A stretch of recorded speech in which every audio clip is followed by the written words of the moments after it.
سلام حبابي، كي دايرين؟ لاباس عليكم؟ نتمنىكم تكونوا بخير وعلى خير واحسن المراد. كيما تشوفوا جبت لكم واحد العصير منعش وغزال وطبيعي، يعني ما فيه لا سكر لا حتى شي حاجه كيما تشوفوا. وبهذا الحال ديال الجو السخون صراحه اليوم عندنا حنا الحراره 42. نتمنى يعجبكم هذا العصير. ولا عجبكم ديروا لي واحد لايك، واحد اشتراك، واحد تعليق محفز فضلا وليس امرا.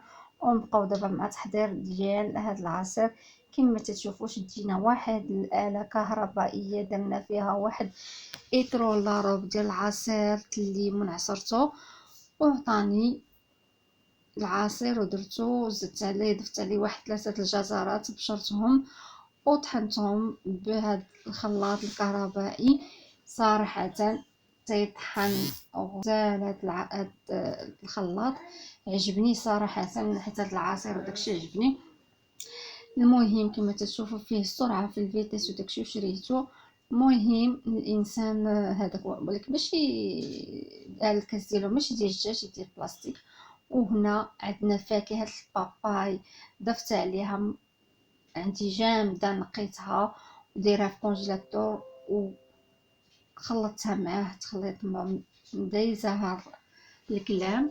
كما تشوفوا راني مستمره وتنزيد في السرعه والفيتاس كيف ما بغيت، يعني بغيتي تجهدي بغيتي تنقصي. والبوطه الوسطاني راه تزيدي بها على حسب السرعه والفيتاس. وها انت كما تشوفوا. المهم العصير ديالنا وجاد ومنعش، وكان الليمون في الثلاجه بارد، وعندي الجزر كان في الثلاجه بارد، وعندي البابا كان مكونجلي حجره.